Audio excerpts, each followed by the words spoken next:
कैसे मेरे प्यारे दोस्तों, बहुत ही अच्छे होंगे आप सब। वापस से हर्षित सर आप लोगों का स्वागत करते हैं उनके एक और लेक्चर में जिसका नाम है कवक। दोस्तों हम लोग जीव जगत का वर्गीकरण पढ़ रहे हैं और हम लोग जीवाणुओं के बाद हमने एक चीज़ और स्टार्ट की जिसका नाम था कवक। दोस्तों अगर मैं आप लोगों से कवक के बारे में बहुत ही अच्छे से बात करूं तो मैं आपसे ये चीज़ बोल सकता हूं कि कवक की संरचना कैसे होती है, क्योंकि अब हम पुराने वाले लेक्चर में वो सब चीज़ें बहुत अच्छे से देख पाए हैं। दोस्तों हम लोग यहाँ पे ये भी चीज़ देख पाए हैं कि जो कवक की संरचना होती है उसके बाद कवक के अंदर जनन कितने प्रकार के होते हैं। मैंने आपको जनन की लगभग पूरी बातें अच्छे से क्लियर कर दी जितनी आप लोगों के काम की थी। It is more than sufficient. हम लोगों ने 3 प्रकार के जनन के बारे में पढ़ा। हमने एक जनन पढ़ा जिसे हम बोलते हैं कायिक जनन, एक जनन पढ़ा जिसे हम बोलते हैं अलैंगिक जनन, एक जनन और है जिसे हम बोलते हैं लैंगिक जनन। तो तीनों प्रकार के जनन हमने बहुत ही अच्छे से क्लियर कर लिए। अब दोस्तों अब आगे की बात यह आती है कि जब हम तीनों प्रकार के जनन को बहुत अच्छे से पढ़ लेंगे तो आगे अब हमारे पास एक और टॉपिक आएगा, वो है दोस्तों कवक के प्रकार। आगे दोस्तों कवक कितने प्रकार के होते हैं। दोस्तों मैं अगर आपसे बात करूं तो मैं कवक का वर्गीकरण भी आपको अलग अलग तरीके से कर सकता हूं, बट यहां पर हम लोग अभी बात करेंगे कवक के प्रकार के बारे में। तो दोस्तों मैं हेडिंग आपके सामने रख रहा हूं जिसका नाम है कवक के प्रकार।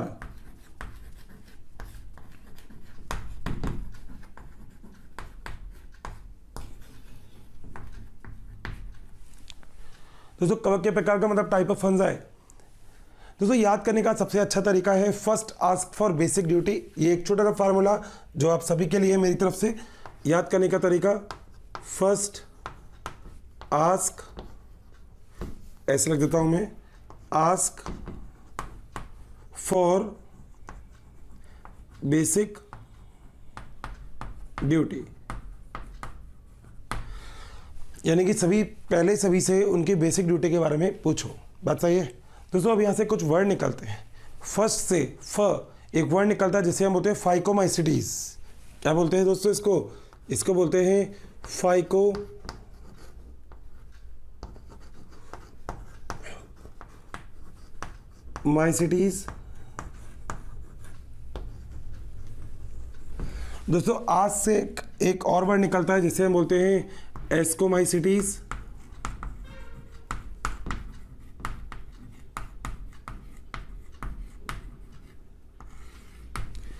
बेसिक से एक और वर्ड निकलता है जिसे हम बोलते हैं बेसिडियोमाइसिटीज।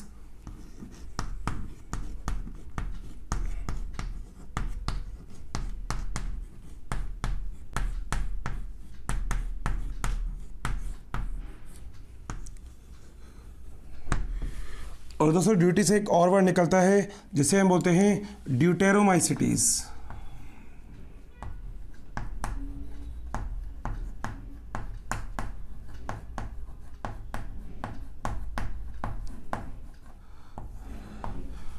तो दोस्तों सबसे पहले तो याद करने का एक बहुत अच्छा तरीका, वो तरीका क्या है, first ask for basic duty, यानी कि पहले किसी से उसकी बेसिक ड्यूटी के बारे में पूछो। बात सही है। दोस्तों फर्स्ट का मतलब है फाइकोमाइसिटीज, आस्क का मतलब है एस्कोमाइसिटीज, बेसिक का मतलब है बेसिडोमाइसिटीज और ड्यूटी का मतलब है ड्यूटेरोमाइसिटीज।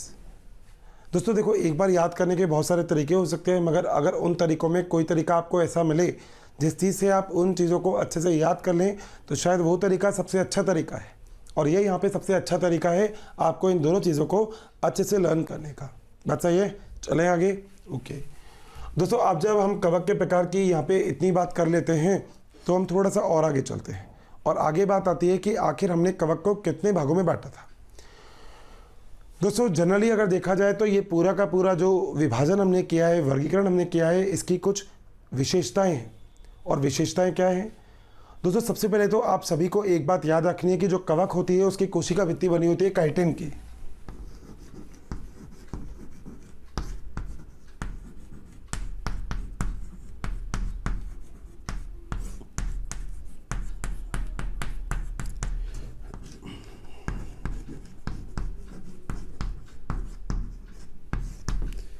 ठीक है भाई, किसकी बनी होती है, काइटिन की।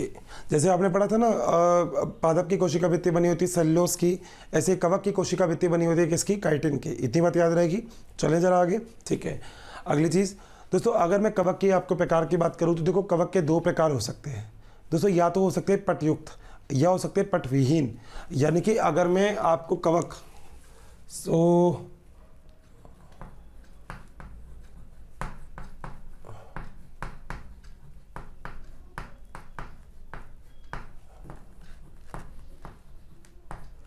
दोस्तों अगर मैं पट के आधार पर कवक की बात करूं तो पट के आधार पर दो चीज़ हो सकती है, या तो पटयुक्त हो सकते हैं या पटविहीन हो सकते हैं।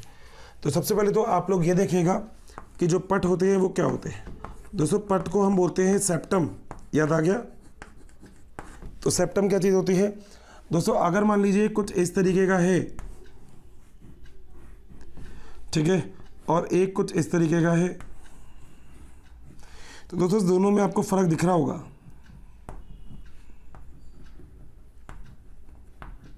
दोस्तों ऊपर वाला मैं अगर आपको बोलूं तो मैं बोल सकता हूं ये है पटयुक्त और नीचे वाला है पटविहीन। यानी कि ऊपर वाले में आपको क्या मिलते हैं, पट, जिसे हम बोलते हैं सेप्टम। बात सही है। तो ये वाली बात तो लगभग आपको क्लियर है अच्छे से। अगर कोशिका द्रव्य अलग अलग होगा तो आप बोलेंगे पटयुक्त है, और अगर कोशिका द्रव्य मिला हुआ है तो आप बोलेंगे ये पट विहीन है। बात सही। तो दोस्तों हम इसके आधार पे ही जो पट होते हैं इसके आधार पे हम कवक को दो भागों में बांट देते हैं। बहुत ही ईजी है दोस्तों। कवक को जब हम पट के आधार पे दो भागों में बांटते हैं तो दोस्तों हम पहला कर सकते हैं, जैसे हम बोलते हैं पटविहीन,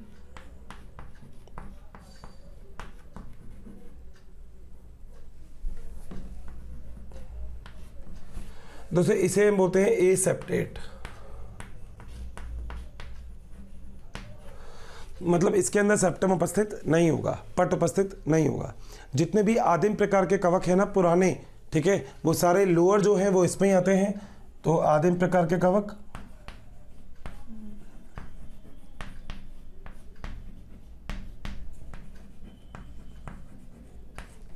और दोस्तों अगर ये आदिम प्रकार के कवक देखे जाएं तो इनका एक नाम आप याद रख सकते हो जिसका नाम है फाइकोमाइसिटीज।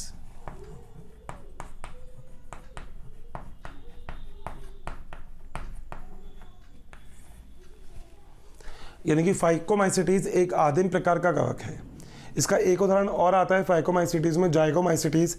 राइजोपस वगैरह की आपने कभी बात सुनी होगी तो वो इसी का ही उदाहरण है।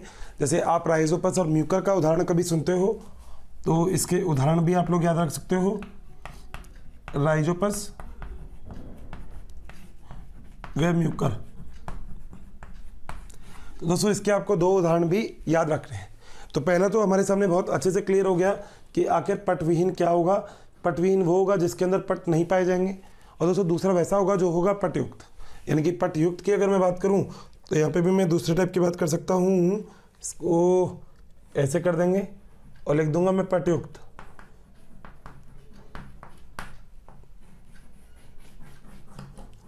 दोस्तों इसे हम बोलते हैं सेप्टेट। दोस्तों पटयुक्त यहाँ पे आप लोग अब आगे दो भागों में, तीन भागों में विभाजित कर सकते हो। कौन कौन से, जैसे मैंने आपको नाम बताया वहाँ पे बस वही नाम याद रखिएगा।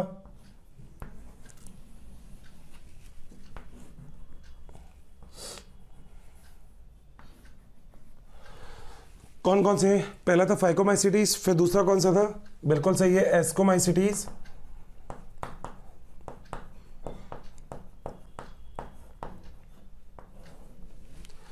फिर अगला कौन सा है, बेसिडोमाइसिटीज।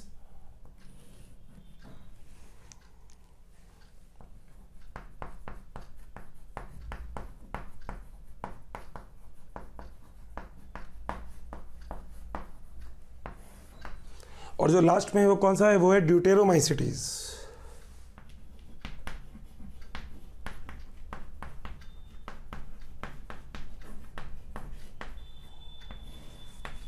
ठीक है भाई।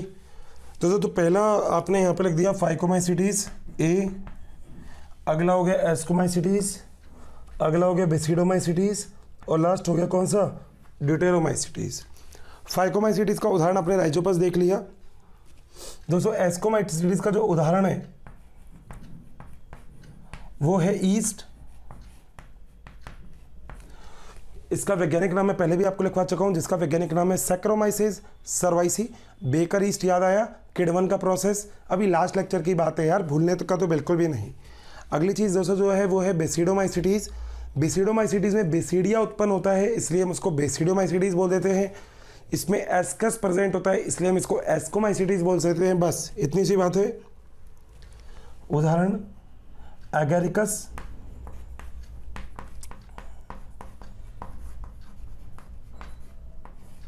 ठीक है।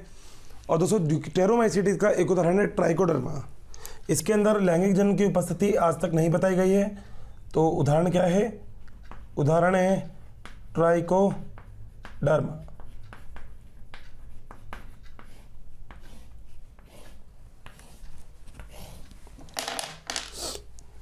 तो दोस्तों आज का जो असली चीज़ थी वो यही है। एक्चुअली हम लोगों ने यहाँ पे जो बेसिक जो काम किया है वो है कवक। हम लोगों ने अभी तक कवक के बारे में पढ़ा, बहुत कुछ पढ़ लिया। हमने देखा कि कवक में पट भी पाए जाते हैं, पट विहीन भी हो सकते हैं, वो कोइनोसाइटिक कंडीशन भी हो सकती है। ऐसा भी हो सकता है कवक जिसके अंदर बहुत सारे केंद्रक उपस्थित हो एक ही कोशिका के अंदर, क्योंकि वहाँ पे पट नहीं हो बीच में, और पट युक्त भी हो सकता है।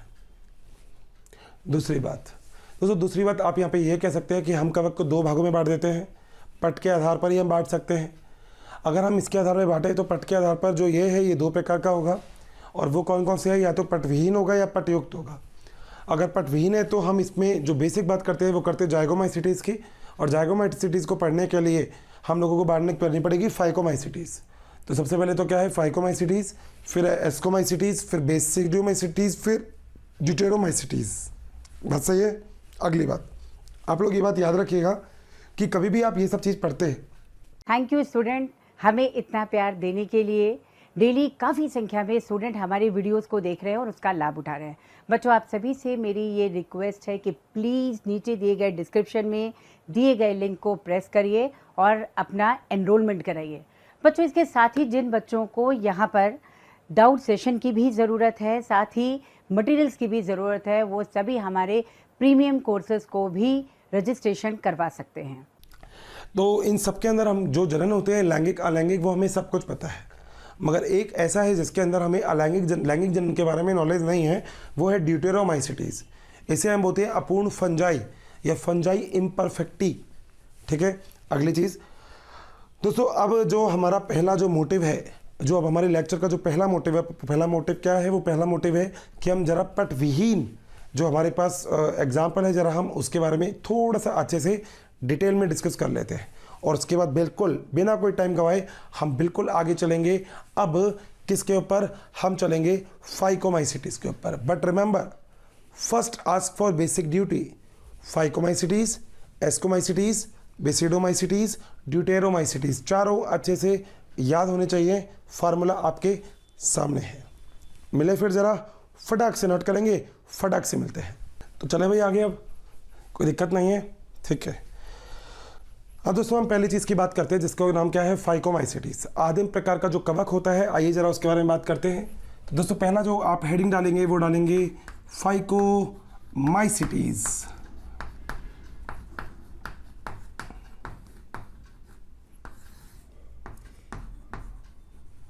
दोस्तों पहली बात याद रखिएगा, आदिम प्रकार का कवक होता है ये, यानी कि बहुत ही पुराना।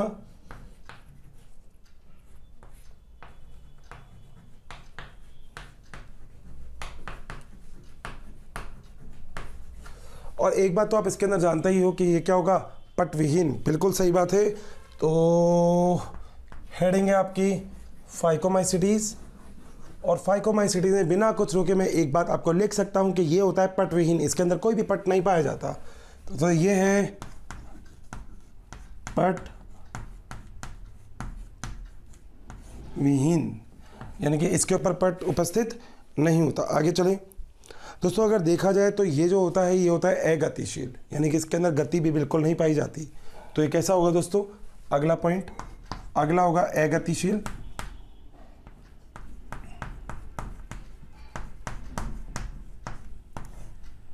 दोस्तों अगतिशील को बोला जाता है नॉन मोटाइल। दोस्तों इसके अंदर जो अलैंगिक जनन है वो बहुत इंपॉर्टेंट है, और वो होता है ज़्यादातर स्पोरेंजिया के कारण। तो अगला पॉइंट जो अलैंगिक जनन है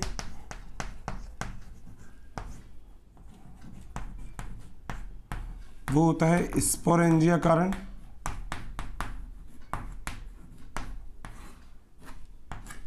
ठीक है, याद रहेगी ये वाली बात। ठीक है दोस्तों, देखा जाए तो आप ये कह सकते हैं कि ये आपको लगभग हर जगह पे मिल जाता है। देखो, मैंने आपको कवक के बारे में एक बात तो बहुत पहले से बताई थी कि कवक को ढूंढने के लिए आपको इधर उधर जाना नहीं पड़ेगा। आपको सूक्ष्मजीव तो ऐसी चीज़ें जो आपको हर जगह मिल जाएंगे, जिसमें कवक तो दोस्तों और भी साधारण चीज़ें आपको लगभग हर जगह पे मिल जाएगी कवक। यहाँ पे दोस्तों सबसे अच्छा एग्जाम्पल है वो है ब्रेड मोल्ड का। कई बार आपने देखा होगा ब्रेड वगैरह के ऊपर भी कई बार कुछ कवक पाए जाते हैं। तो वो जो एग्जाम्पल है वो किसका एग्जाम्पल है? फाइकोमाइसिटीज का। तो दोस्तों इसका एक अच्छा एग्जाम्पल है ब्रेड मोल्ड और म्यूकर। तो उदाहरण में याद रख सकते हैं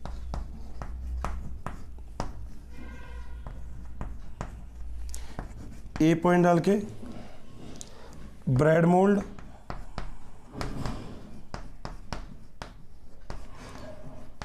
वे म्यूकर। दोस्तों ब्रेड मोल्ड और म्यूकर में जनरली अगर देखा जाए तो जो कवक होता है वो आपको कुछ काले काले रंग का दिखता है। कैसे दिखता है कवक? काले रंग का। तो आप ये वाला पॉइंट भी लिख सकते हैं, कवक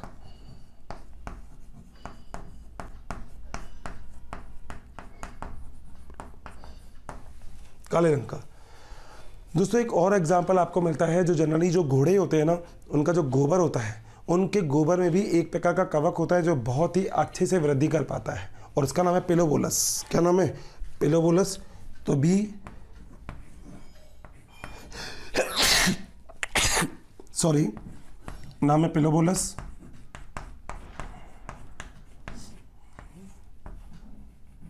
दोस्तों याद रखिएगा, घोड़े का गोबर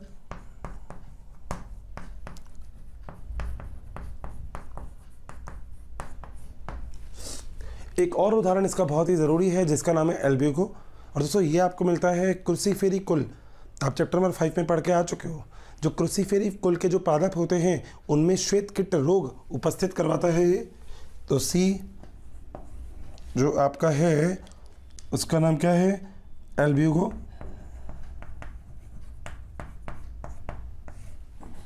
और क्या करेगा दोस्तों? क्रूसीफेरी कुल के पादप में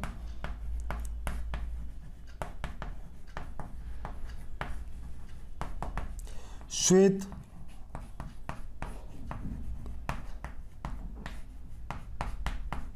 कीट रोग, श्वेत कीट। ठीक है, इंपॉर्टेंट कर लीजिएगा इस पॉइंट को। क्रूसीफेरी कुल के पादप में क्या करेगा? श्वेत कीट रोग।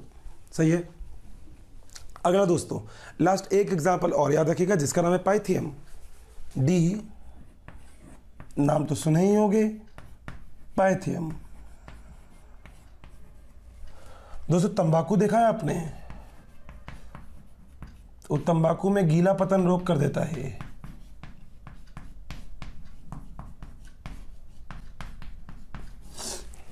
मैं अंडरलाइन कर रहा हूं, गीला पतन रोग और श्वेत कीट रोग। ठीक है दोस्तों, देखो देखा जाए तो पादप के अंदर अगर कभी भी कोई भी रोग होता है तो उससे नुकसान है। भाई तंबाकू में तो तंबाकू की पत्तियों से बहुत फ़ायदे ही फ़ायदे हैं क्योंकि इससे तंबाकू बनाया जाता है, मगर कई बार दोस्तों इनमें ना नुकसान बहुत हो जाता है। नुकसान आप कैसे कह सकते हो? भाई नुकसान का मतलब ये है कि आप ये चीज़ मान सकते हो कि इन सब को यूज़ करने में तो कोई दिक्कत नहीं है, मगर एक्चुअली क्या होता है कि मतलब दिक्कत तो खैर है, तंबाकू तो बहुत बड़ा रोग करता है आपको बताइए, मगर इसके अंदर एक्चुअली कई बार कुछ कवक ऐसे होते हैं जो इनके अंदर रोग पैदा कर देते हैं। दोस्तों अगर मैं आपको बहुत ही अच्छे से आपको बताऊं तो मैं आपसे ये चीज़ बोल सकता हूं कि ये सारी चीज़ें आपको बहुत ही आसानी से सब जगह पे मिल जाएगी, क्योंकि इसके लिए आपको अलग तरीके से कहीं पे ढूंढने की ज़रूरत नहीं पड़ेगी। और देखो इसके अंदर अगर मैं जनन की बात करूं तो दोस्तों मैं आपको यहाँ पे एक ही जनन के बारे में अच्छे से डिस्प्ले करना चाहता हूँ जिसका नाम है अलैंगिक जनन। मैंने आपसे बोला था अलैंगिक जनन क्या होता है, जिसके अंदर केवल एक ही जनक काम करता है, नर या मादा दोनों में से एक। और दोस्तों ये होता है स्पोरेंजिया के द्वारा। किसके द्वारा होता है? स्पोरेंजिया।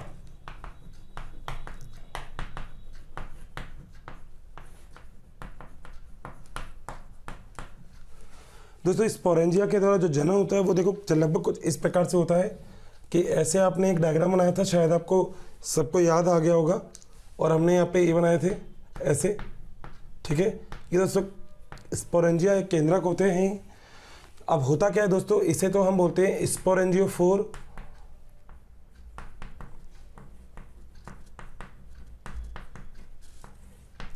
इस पे हम बोलते हैं स्पोरेंजिया,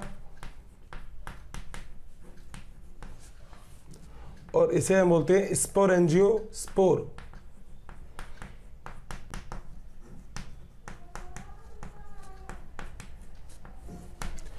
दोस्तों यहाँ पे भी लगभग देखो कुछ बात ऐसी होती है।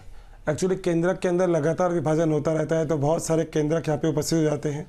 अंदर कोशिका द्रव्य होता है।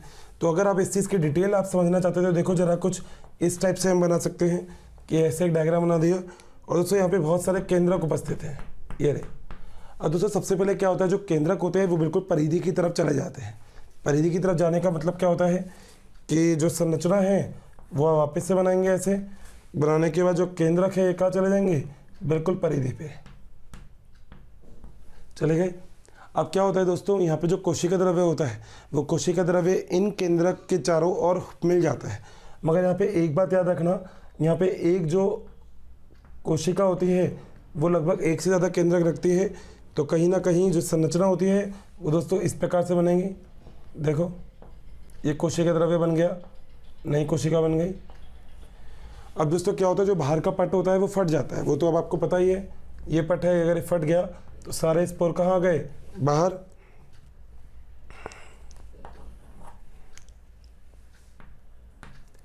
और दोस्तों इससे एक नए कवक का निर्माण हो जाएगा।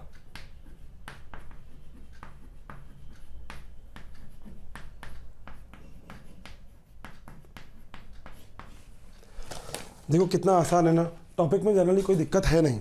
मतलब इतना इजी है कि हम लोगों को बस एक चीज़ याद रखनी है कि इसके अंदर सबसे इम्पॉर्टेंट चीज़ ये है कि कोशिका भित्ति कैसी होती है, वो सब बात ठीक है, बट इसके एग्जाम्पल के साथ उन एग्जाम्पलों से होने वाले जो रोग हैं वो बहुत ज़रूरी है कि आखिर कौन कौन से एग्जाम्पल से हम लोगों को कौन कौन से कवक से मतलब हमें या किसी को भी आखिर कौन कौन से रोग हो सकते हैं। ठीक है, तो ये एक बहुत ही ज़रूरी चीज़ है कवक के क्षेत्र में कि आपको कवक किस तरीके से पढ़ने। मेरे हिसाब से वहाँ से लेकर यहाँ तक का जो पूरा का पूरा सिनेरियो वो मेरे सारे के सारे बच्चों को बहुत ही अच्छे से क्लियर होगा। किसी को कैसा भी डाउट है, कैसा भी नहीं ना, क्लियर है ये वाली बात अच्छे से, खोपड़ी में बहुत अच्छे से बैठ गई।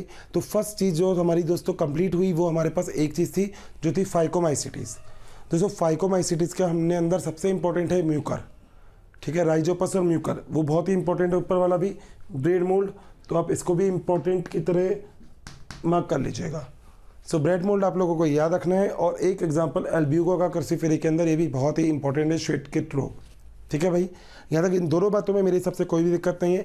चलिए अब जरा तो दोस्तों आगे बात करते हैं आखिर कवक में और कौन कौन से प्रकार कवक के पाए जाते हैं। चलिए आइए देखते हैं। तो जी हाँ, अब हम बात करते हैं जरा दूसरे प्रकार के फंजाई की। दोस्तों पहले प्रकार के फंजाई में मेरे हिसाब से मेरे किसी भी दोस्त को कोई भी दिक्कत नहीं होगी, बहुत ही अच्छे से पहले प्रकार का फंजाई क्लियर होगा, जिसे हम बोलते हैं फाइकोमाइसिटीज़। दोस्तों मैंने आपको बोला था दो प्रकार के फंजाई में या कवक को आप अलग अलग क्लासिफाइड करते हो, वर्गीकृत करते हो, जिसमें एक तो आपने पढ़ लिया जिसका नाम था फाइकोमाइसिटीज़। अब जरा हम दूसरे की बात करते हैं। दोस्तों दूसरा जो है उसका नाम है एस्कोमाइसिटीज़। एस्कोमाइसिटीज़ इसे इसलिए बोलते हैं क्योंकि इसके अंदर एस्कस उपस्थित होता है। एस्कस बहुत ही बढ़िया चीज़, मैं बताऊंगा अभी क्या होता है एस्कस। दोस्तों पटयुक्त इसके अंदर पाए जाएंगे, मगर इसके अंदर जो पट होगा उसके अंदर एक छिद्र भी होगा, जिससे दो कोशिका के कोशिका द्रव्य आपस में मिल भी लेंगे। बच्चों काफ़ी संख्या में डेली हमें बहुत सारे कमेंट्स आ रहे हैं कि वी प्लीज़ इस टॉपिक पे वीडियो बनाएं, इस सब्जेक्ट पे वीडियो बनाएं। तो आप सभी से मेरी रिक्वेस्ट है कि प्लीज़ हमारे यूट्यूब चैनल को सब्सक्राइब करें और उसमें दिए गए बेल आइकन को प्रेस करें ताकि टाइम टू टाइम आपको नोटिफिकेशन मिलता रहे। बच्चों हम ऐसा इसलिए कह रहे हैं कि बहुत सारे बच्चे उसी टॉपिक की रिक्वेस्ट करते हैं जो ऑलरेडी हमारे चैनल्स पे दिए हुए हैं। तो आप सभी से रिक्वेस्ट है कि आप सभी जो है उस चैनल पे जा कर के उन सारे वीडियोस का लाभ ज़रूर उठाएं। मिल भी सकते हैं, बहुत ही बड़ी चीज़। तो आइए जरा देखते हैं, चलिए चलते हम बात कर लेंगे उसके बारे में भी क्या दिक्कत आ रही है। ठीक है, तो जो अगला टॉपिक है दोस्तों हमारा वो क्या है, चले जरा अगले टॉपिक पे। और जो अगला टॉपिक है वो है एस्कोमाइसिटीज़।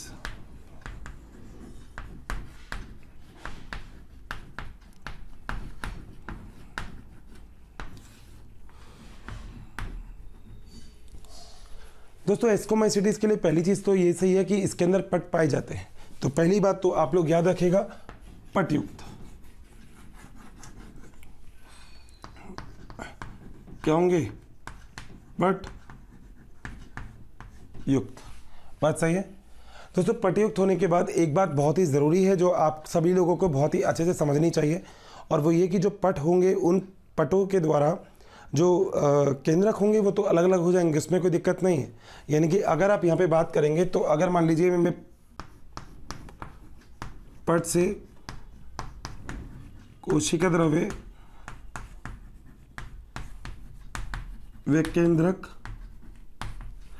अलग अलग परंतु पट में एक छिद्र उपस्थित होता है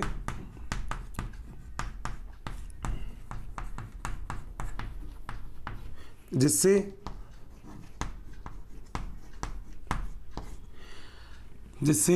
कोशिका द्रव्य आ जा सके या आ जा सकता है।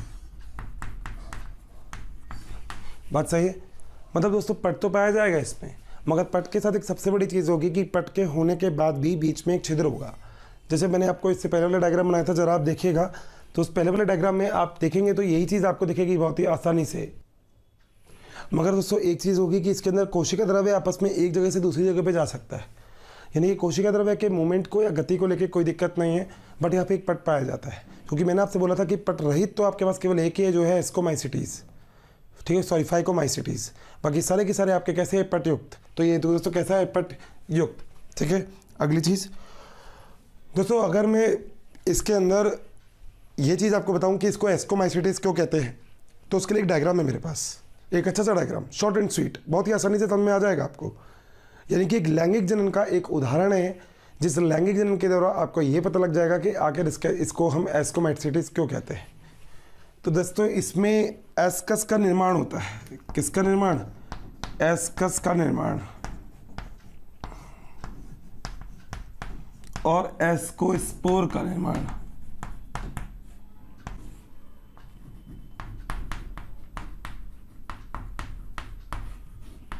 ठीक है, देखिए जरा कैसे होता है दोस्तों। सबसे पहले तो आपको एक चीज़ बनानी है कि आपको यहाँ पे दो ऐसे कवक बनाने हैं, एक कवक ये और एक कवक ये। जैसा मैं डायग्राम बोल रहा हूँ एज इट इज़ पहले देखते जाइए, फिर आपको डिटेल करनी है इसकी। कवक के अंदर दोस्तों पट पाए जाएंगे, तो मैंने इसे पट बना दिए। छिद्र बनाने की कोई ज़रूरत नहीं है, मैं भी अभी नहीं बना रहा, आप बाद में बना लीजिएगा, तो उसमें कोई दिक्कत नहीं है। दोस्तों यहाँ पे उपस्थित होगा केंद्रक, देखो इसमें भी केंद्रक है और इसमें भी केंद्रक है, कोई दिक्कत किसी भी मेरे भाई को नहीं। अब दोस्तों सबसे पहले क्या होगा?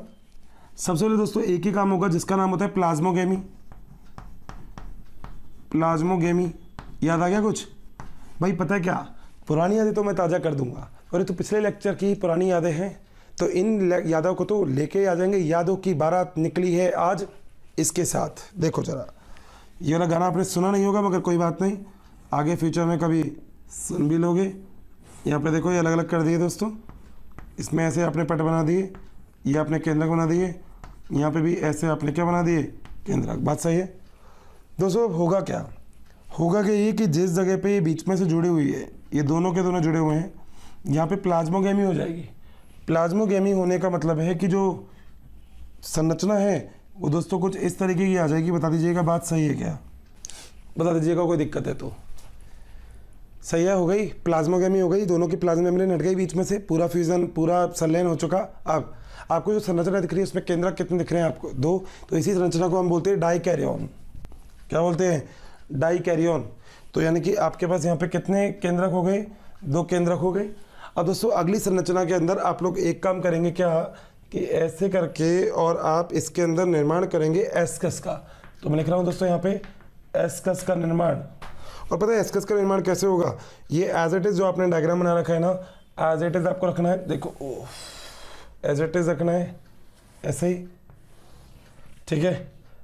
इसको ऐसे कर दो, यहाँ पे केंद्रक बना रखा है, केंद्रक बना रखा है, यहाँ पे केंद्रक, ये भी आपने केंद्रक बना रखे, कोई दिक्कत? अपना काम तो भैया बीच वाली कोशिका का है। अब क्या होगा दोस्तों, एस्कस का जो निर्माण होगा, तो एस्कस का निर्माण जो होगा ना वो कुछ इस तरफ होगा, ये रहा देखो ऐसे। और दोस्तों इसको हम बोलते हैं एक्सोजेनस हाइफी, यानी कि इसको हम बोलते हैं हाइफा, बन गया। और इसे आप बोलते हो एस्कस, तो आप इसको एस्कस या हाइफा कुछ भी बोल सकते हो। तो ये आपका किसका निर्माण हो गया, एस्कस का निर्माण। तो जैसे ही एस्कस का निर्माण हो गया तो जो दोनों केंद्रक है वो दोनों केंद्रक ऊपर की तरफ चले जाएंगे। बना दो भैया, ये दोनों केंद्रक आपने यहाँ पे भेज दिए, कोई दिक्कत नहीं होनी चाहिए। बस आपने यहाँ पे जो केंद्रक था उस केंद्रक को कह दिया कि भैया ऊपर निकलो, तो यहाँ से जो केंद्रक है कहाँ निकल गए, ऊपर। निकलने के बाद दोस्तों एक प्रोसेस और होगा जिसे हम बोलते हैं कैरियोगेमी। और कैरियोगेमी के बाद जो संरचना आपको बनेगी वो संरचना कुछ ऐसी होगी, ऐसे बना दो, ऐसे बना दो, ठीक है। और यहाँ पर दोनों को एक ऐसे पॉइंट कर दो और बाकी जो संरचना आपने बना रखी है वो ऐसे ही रहने दो, ठीक है। तो इसे हम बोलते हैं कैरियोगेमी। अब ये बात आपको याद रखना है कि जैसे कैरियोगेमी हो गई तो यहाँ पे ये जो केंद्रक है ये हो गया द्विगुणित केंद्रक। दोस्तों मैं आपको अगुणित और द्विगुणित की बात पहले कर चुका हूँ। स्मॉल एन का मतलब अगुणित, आधे गुणसूत्र से आधे गुणसूत्र से आधे आधे मिलकर पूरे गुणसूत्र बना लेते हैं। जैसे हमें होता है नर के अंदर से 23 गुणसूत्र, मादा से 23 गुणसूत्र, नया जीव बनेगा उसके अंदर 46 गुणसूत्र है, एज इट इज़ है, कोई फर्क नहीं है, ठीक है। अगली चीज़ दोस्तों कैरियोगेमी के बाद एक और प्रोसेस होता है यहाँ पे, क्या, यहाँ पे एक हाइफा का मतलब सॉरी एक आप फ्रूटिंग बॉडी का एक फलन काय का निर्माण हो जाता है। अब जब मैं बताऊंगा ये क्या होता है दोस्तों, फलन काय का निर्माण। दोस्तों फलन काय का निर्माण का मतलब है ये ऐसे और ऐसे बना देंगे, ये ऐसे कर दिया, इसको आपने ऐसे बना दिया, इसको आपने ऐसे बना दिया, ठीक है। और जो केंद्रक था बीच में वो बड़ा वाला केंद्रक ऐसे रख दिया। अब दोस्तों यहाँ पे आप लोग एक फलन काय का निर्माण कर देंगे, मतलब ऐसे। बट फलन काय से पहले आप लोगों को एक स्टेप में और ऐड कर देता हूँ। वो क्या दोस्तों, फलन काय से पहले आप यहाँ पे करवा दो अर्धसूत्री विभाजन। क्या करवा दोगे, अर्धसूत्री विभाजन। जैसे दोस्तों आपने यहाँ पे अर्धसूत्री विभाजन करवाया तो क्या होगा, अर्धसूत्री विभाजन करवाने के बाद जो ये संरचना होगी, ये संरचना कुछ ऐसी हो जाएगी और ऐसे, और होने के बाद ये अर्धसूत्री विभाजन से कितने गुणसूत्र बन गए दोस्तों, ये बन गए 4 बन गए। यहाँ पे आप इसको ऐसे बनाइए, ऐसे करिए, ऐसे, और ये आप इस तरीके से इसमें निर्माण कर सकते हैं। अब दोस्तों आप लोग निर्माण कर दीजिए यहाँ पे आगे फलन काय का, फलन काय का निर्माण। अब जो फलन काय होगा ना दोस्तों वो बाहर की तरफ हो जाएगा, मतलब कुछ इस प्रकार से, ये ऐसे देखो, ये फलन काय का। दोस्तों फलन काय इसलिए बनती है क्योंकि कई बार कुछ ऐसी परिस्थिति होती है जो अंदर जितने भी स्पोर बन रहे हैं, इन स्पोर को हम बोलते हैं एस्कोस्पोर। तो ये जो स्पोर है ना, ये है एस्कोस्पोर। तो ये जो एस्कोस्पोर है, इस एस्कोस्पोर के लिए प्रॉपर नहीं होते, बाहर की कंडीशन हो सकती है इसके लिए उतनी अच्छी नहीं हो जितनी अच्छी होनी चाहिए। तो इसलिए क्या होता है, ये जो फलन काय होता है ये इसको प्रोटेक्शन देता है। बाद में दोस्तों किसी एक परिस्थिति में ये जितने भी अंदर एस्कोस्पोर हैं ये एस्कोस्पोर मुक्त हो जाते हैं, ये है दोस्तों।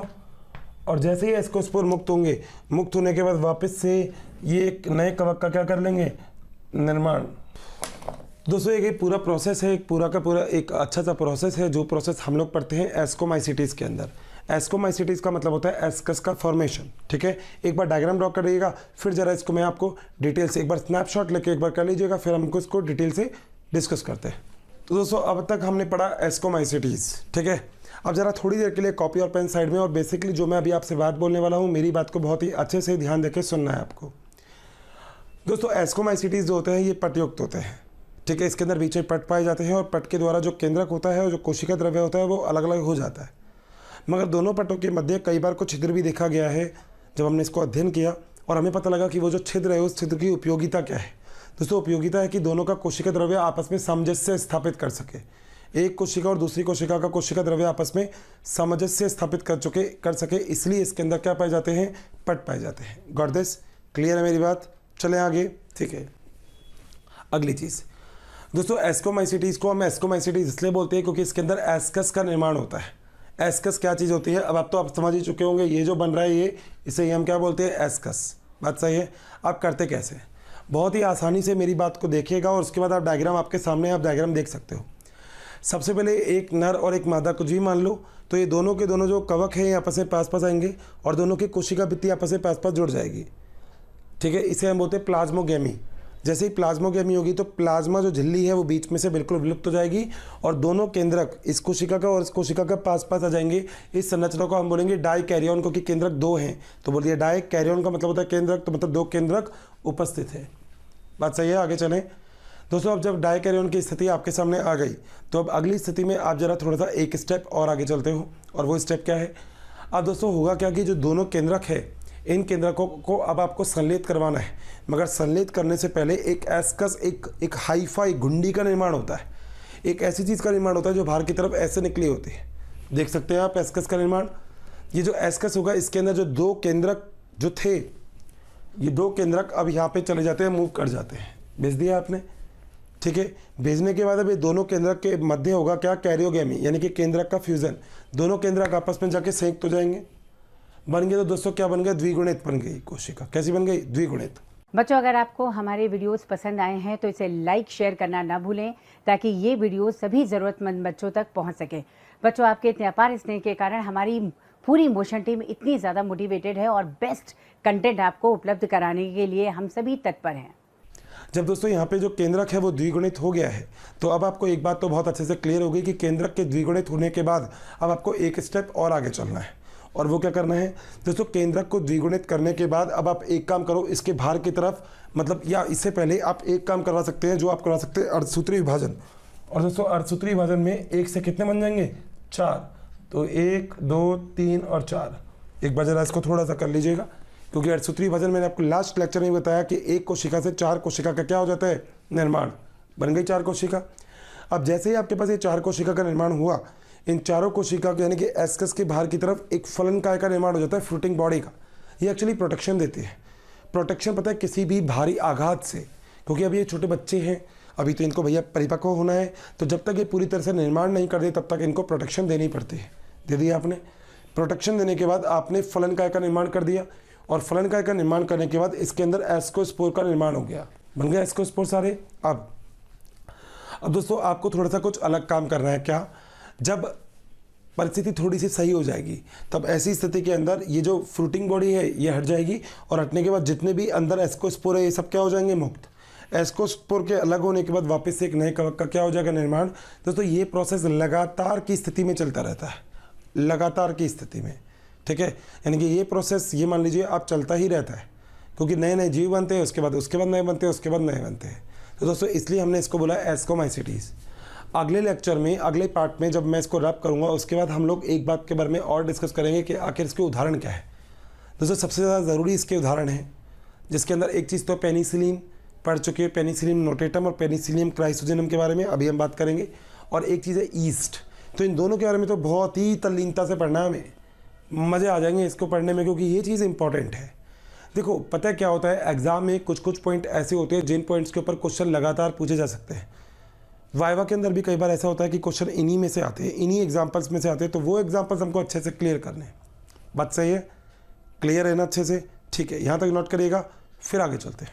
चलिए भाई, तो अब जरा इस कवक के बारे में बात हो जाए। दोस्तों सबसे पहले मैंने आपको ये चीज़ बोली थी कि इस कवक के अंदर सबसे बढ़िया चीज़ जो है, जो हमें पढ़नी है, जो बहुत ही इंपॉर्टेंट है, वो क्या है, प्रतिजैविक। दोस्तों बहुत सारे उदाहरण मैं आपको इस कवक के बताऊंगा, और उदाहरण बताऊंगा उनके एग्जाम्पल्स के साथ। मतलब उदाहरण और एग्जाम्पल एक ही चीज़ होती है, मगर यहाँ पे 2 तरीके के उदाहरण हैं। यहाँ पे एक उदाहरण तो कवक का हो जाएगा, मगर दूसरी चीज़ ये हो जाएगी कि आखिर वो कवक किस तरीके से कार्य करता है। तो 2 चीज़ें हम यहाँ पे पढ़ने वाले हैं, ठीक है। सबसे पहले दोस्तों मैं आपसे बात करूँगा यहाँ पे पेनिसिलिन के बारे में। किसके बारे में, पेनिसिलिन। सो दोस्तों पहली बात है इसी में ही जो हम पढ़ रहे हैं एस्कोमाइसिटीज़ में, वो इसका एक उदाहरण है पेनिसिलिन। दोस्तों देखो पेनिसिलिन के बारे में अगर बात की जाए तो मैं आपसे ये बात बोल सकता हूँ कि पेनिसिलिन को सबसे पहले जिस वैज्ञानिक ने खोजा था, जिस वैज्ञानिक ने पेनिसिलिन को सबसे पहले खोजा था दोस्तों, उसका नाम है सर अलेक्जेंडर फ्लेमिंग। दोस्तों सर अलेक्जेंडर फ्लेमिंग ने जिस कवक के द्वारा, ध्यान दीजिएगा, सर अलेक्जेंडर फ्लेमिंग ने जिस कवक के द्वारा पेनिसिलिन को खोजा उसका नाम क्या था दोस्तों, उसका नाम था पेनिसिलियम नोटेटम। मगर आज के टाइम में हम लोग पेनिसिलियम क्राइसोजेनम से पेनिसिलिन की प्राप्ति करते हैं। तो सबसे पहली बात तो ये चीज़ समझते हैं कि आखिर ये पेनिसिलिन होता क्या है। दोस्तों पेनिसिलिन, सबसे पहली चीज़ जो पेनिसिलिन के बारे में हम पढ़ेंगे वो ये है कि पेनिसिलिन होता है एक प्रकार का प्रतिजैविक।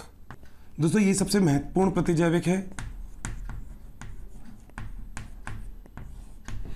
प्रतिजैविक क्या चीज़ होती है? जो एक, कभी भी ध्यान दीजिएगा, जो एक जीव से बने और किसी दूसरे जीव को मार दे, वो होती है प्रतिजैविक।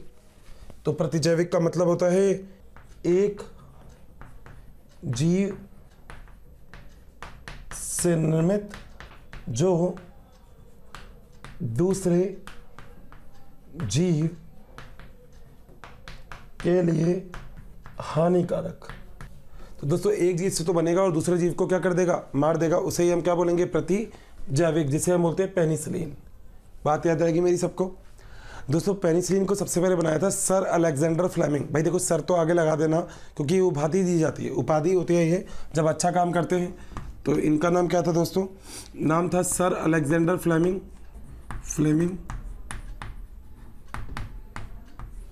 और दोस्तों सर अलेक्जेंडर फ्लेमिंग ने सबसे पहले एक कवक के ऊपर काम किया था जिसका नाम था स्टेफाइलोकोकस। और दोस्तों इनको मतलब अगर देखा जाए तो सर अलेक्जेंडर फ्लेमिंग ने जब स्टेफाइलोकोकस के ऊपर कार्य किया तो इनको यहाँ से क्या मिला? इनको मिली यहाँ से पेनिसिलिन। दोस्तों जिससे सर अलेक्जेंडर फ्लेमिंग ने पेनिसिलिन प्राप्त की उसका नाम था पेनिसिलियम नोटेटम। मगर वर्तमान समय में जहाँ से पेनिसिलिन प्राप्त की जाती है, वर्तमान समय में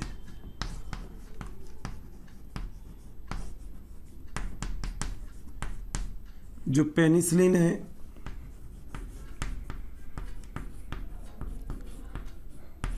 वो दोस्तों पेनिसिलियम क्राइसोजेनम से प्राप्त किए जाते हैं।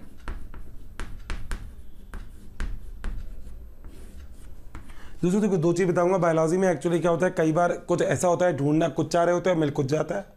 कई बार ऐसा होता है आपके साथ भी कि आप घर में ढूंढ तो कुछ रहे हो, आपको मिल कुछ और जाता है। ऐसा ही कहीं ना कहीं कवक के साथ भी हम लोगों ने ये बात देखी कि पृथ्वी के ऊपर सबसे पहले जिसने प्रतिजैविक की खोज की थी उनका नाम था सर अलेक्जेंडर फ्लेमिंग।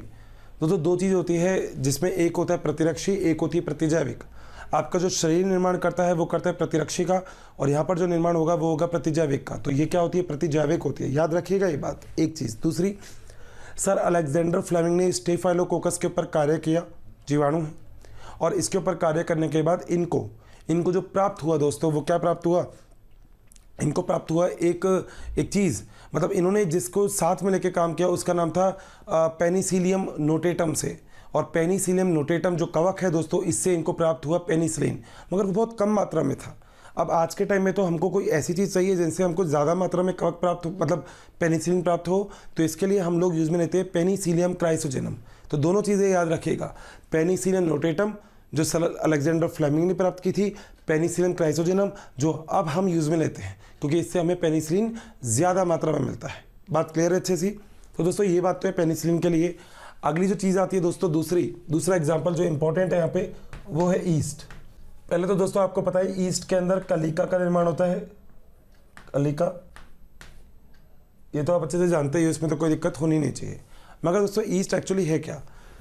दोस्तों ईस्ट के लिए एक बात याद रखो कि ईस्ट को हम किण्वक ईस्ट और फर्मेंटर ईस्ट भी बोल सकते हैं, बेकर ईस्ट भी बोल सकते हैं।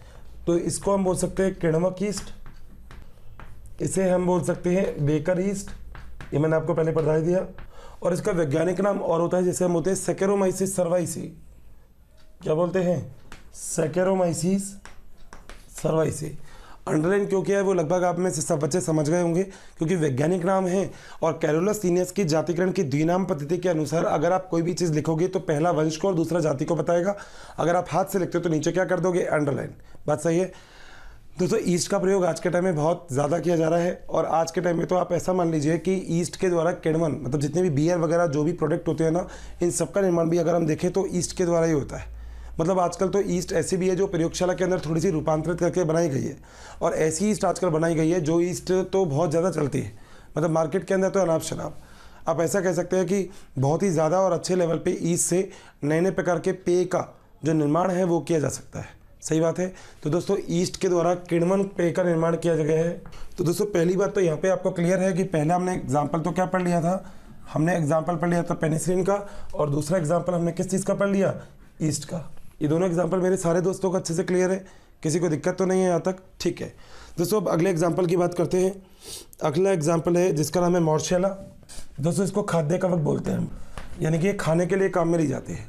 एक और है दोस्तों जिसका नाम है एस्परजिलस नाइजर। क्या नाम है? एस्परजिलस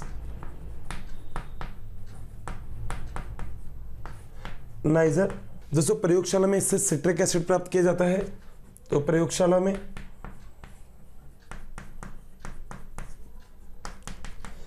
सिट्रिक एसिड का निर्माण। ठीक है दोस्तों, एक और एग्जांपल याद रखिएगा जिसका नाम है न्यूरोस्पोरा। सभी इंपॉर्टेंट है मगर इसको आप ज़्यादा इंपॉर्टेंट कर सकते हो। एक हो गया मॉर्शेला, एक हो गया एस्परजिलस नाइजर आपको उदाहरण, और एक उदाहरण और हो गया न्यूरोस्पोरा। दोस्तों एक वैज्ञानिक थे बेडम और टेटेनम। दोस्तों बेडम और टेटेनम ने एक आनुवंशिकता के ऊपर बहुत काम किया। आनुवंशिकता जानते हो आप? आनुवंशिकता, तो बेडम और टेटेनम ने आनुवंशिकता के ऊपर काम किया, एक जीव से तो दूसरे जीव में जो गुण जाते हैं उसके ऊपर। और इसके ऊपर जिन्होंने जिस कवक के ऊपर काम किया उसका नाम क्या था? न्यूरोस्पोरा। बहुत ज़्यादा दोस्तों इसके ऊपर काम हो चुके हैं, और आपको ये जान के बहुत खुशी होगी कि इनको इसके लिए नोबेल प्राइज मिला, नोबेल प्राइज।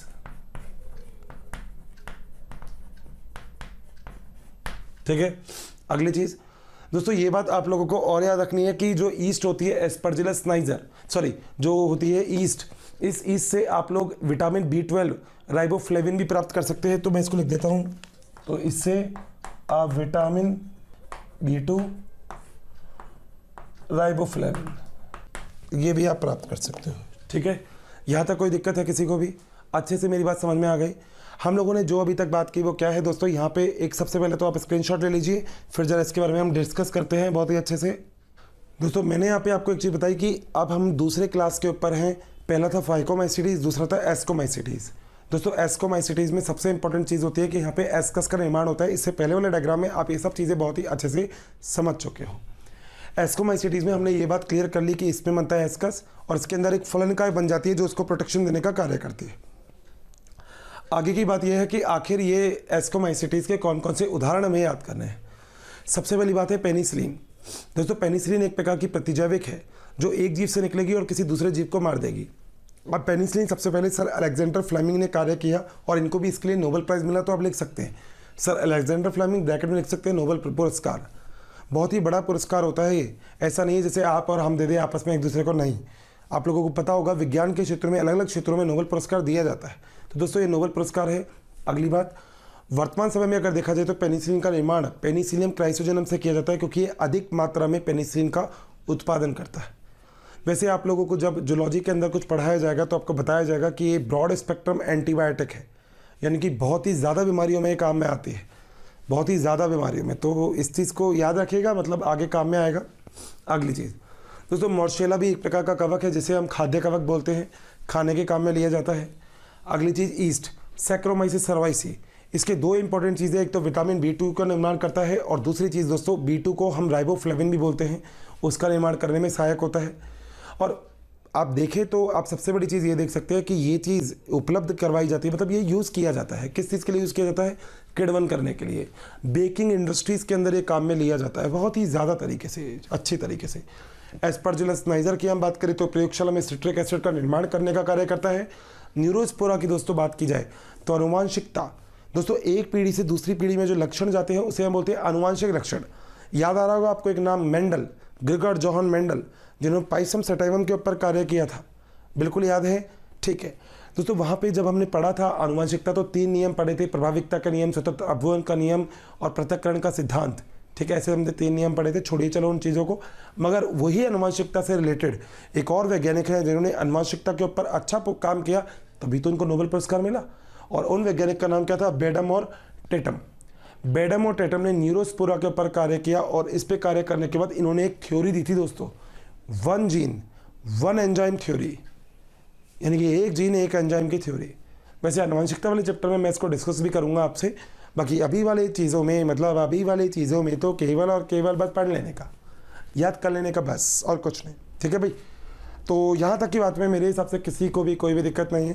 दोस्तों आज के लेक्चर में हम लोगों ने पूरे किए 2 चीज़, मतलब हम लोगों ने कवक से हमारी जर्नी जो है जर्नी चालू कर दी, हमारा सफ़र, और अब हमने क्लियर कर दिए फाइकोमाइसिटी और एस्कोमाइसिटीज़। 2 चीज़ें दोस्तों पूरी हो चुकी है, 2 चीज़ें। अब हम दोस्तों आगे चलेंगे और आगे हम देखेंगे अब 2 चीज़ों को, और बेसिडोमाइसिटीज और ड्यूटेरोमाइसिटीज़। बेसिडोमाइसिटीज़ को बेसिडोमाइसिटीज़ क्यों कहते हैं? बड़ा कत्ल चीज़ है, बड़ा कत्ल करके दिखाऊंगा मैं यहाँ पे बहुत ही बढ़िया तरीके से समझा के, फिर आगे चलेंगे। थैंक यू सो मच दोस्तों, मिलते हैं फिर अपने अगले लेक्चर में। ऐसे ही प्यार देते रहिए, ऐसे ही पढ़ते रहिए, मस्त रहिए, बस पढ़ते जरूर रहिए, ठीक है। थैंक यू सो मच, मिलते हैं फिर अपने अगले लेक्चर में। बच्चों, अगर आपको मेरी वीडियोस पसंद आई है तो बाकी के कंटेंट के लिए इस नंबर पे कॉल करें 180021217999। Thank you.